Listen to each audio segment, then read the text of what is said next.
Hi. So last week's video post proved popular. So, and I had fun doing it. So I decided to do a few more video essays like this. Um, I'll record a short video. The AI will make a transcript. I'll then use AI to help me edit that into an essay form, and then I will post both. I had fun doing it, and yeah, since people liked it, let's run a little experiment for a few weeks and see how this goes. So today, for this first official video essay, I want to talk about the idea of good faith in arguments. Traditionally, the idea of good faith is really defined in opposition to bad faith, where good faith means you are not engaged in some sort of bad faith argumentative behavior. And bad faith behaviors are generally those that are deceptive in some way. This could either be directly lying about facts, perhaps you know something to be false and you try to claim that it's true, um, or intentionally try to use faulty logic and talk over your uh, I don't know, like interlocutor and convince them otherwise by maybe like talking real fast. Any sort of like little rhetorical tricks too that like that you might pull.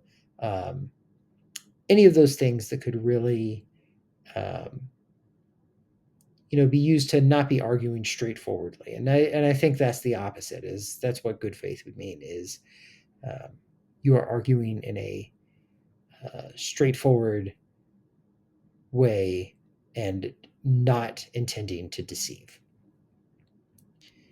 Now, as far as a definition of good faith goes, I think this is fine. Certainly, no one wants to argue with someone that is arguing in bad faith uh, in this way. Um, and it makes sense in the context of many types of disagreements, but especially things like debates. If you're arguing for a position in a courtroom or in a political debate, um, it's very hard for the audience to figure out what's going on if one or more of the debaters are or lawyers are lying. So it's important for that, obviously, that we ask that debaters and lawyers argue in good faith. Now, that said, I think that this definition of good faith does not go far enough. As I said, in a debate, it's perhaps fine because in a debate, it's really up to the audience to decide what's true. Similarly, in a courtroom, lawyers don't decide what's true, the judge or the jury does. There's an audience that is making the judgment, and it is the job of the uh, two people arguing to present the maximally strong version of their position and let someone else sort it out. And I think this is fine in some context, especially in the legal context. Although it might be nice if we could develop some system that allowed uh, other ways of discovering the legal truth. Um, the adversarial system is has evolved over time and has a lot of features that make it I would perhaps posit our best option for finding truth in a courtroom. Not saying it's the best possible system, just the best system we've yet found. So yeah, so that's all to say that yeah, just like standard story on good faith and bad faith, I think makes sense in those contexts. However, I think that this idea of good faith does not go far enough in the types of disagreements I often find myself having, which are thankfully not in courtrooms or on the debate stage, but are instead in conversations with friends or with people online where we are disagreeing about um, either whether a theory is true or about um, some interpretation of some facts. And like I write a lot on less wrong. This happens a lot there, where maybe I and someone else disagree about something. Um, and in those conversations, what I really want to happen is not that they and I debate and maybe some other people benefit from our debate and draw their own conclusions about what's true, although I certainly hope that folks reading the comments of a conversation do draw their own conclusions. Um, and I also want to see the goal fulfilled of uh, I and the other folks that I'm disagreeing with uh, coming to some better understanding of the truth than what we have going in. Now, yes, it's always possible that one of us is just right as a matter of fact and the other is wrong. Um, but I think more common is that we are all in some state of confusion about what the truth really is. And together we are trying to become less wrong, have a more correct sense of how the world works. And to do that, I think it's really valuable for people to be curious, to try to understand one another's positions, and importantly, for all sides to try to update their positions in light of evidence and arguments presented by others. And this is where I think the traditional idea of good faith falls flat. Because if you entered into such a discussion and you instead adopted sort of good faith debate norms, uh, the experience will be something like conversing with a brick wall.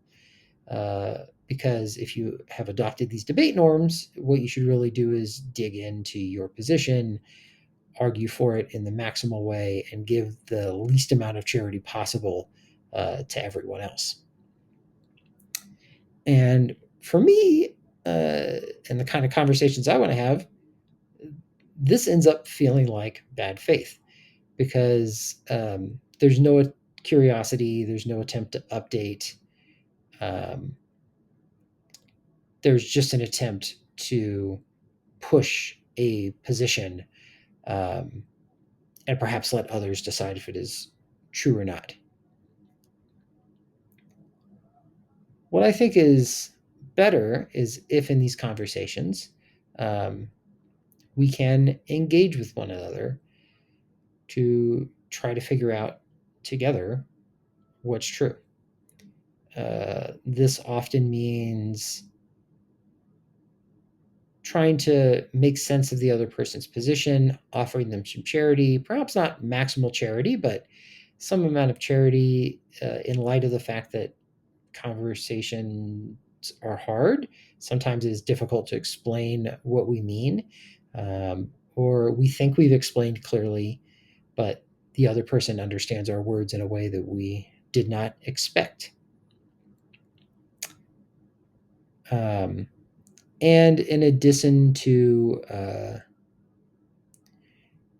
charity, also some real willingness from all parties involved to update their positions in light of what's argued.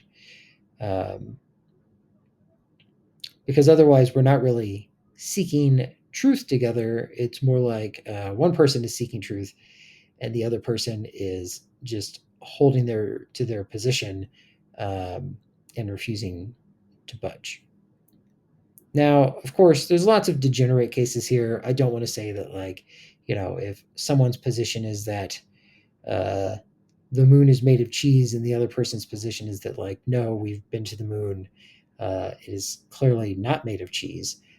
Obviously, there's no real update to have here per se in terms of believing slightly more that the moon is made of cheese. That's not what I'm talking about. Um, but if you did find yourself in such a debate, or maybe you're debating with like a flat earther or someone who believes something that you just believe to be flatly false, um, there's still the question of, well, why do they believe that?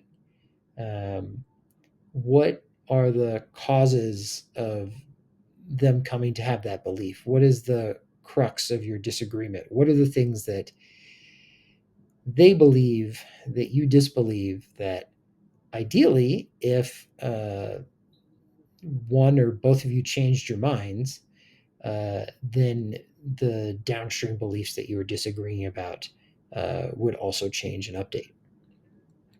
And I think that's really the ideal, is that in these types of conversations, it would be great if people find agreement and everyone updates and we have a better idea of the truth. But I know that's not always going to happen. Sometimes the gap is just too wide to be bridged in uh, a single conversation. But when that's the case, I think it's important to at least try to get down to the crux of the disagreement and at least understand what is the thing that if one or both of you believed were different, um, then you would change your mind.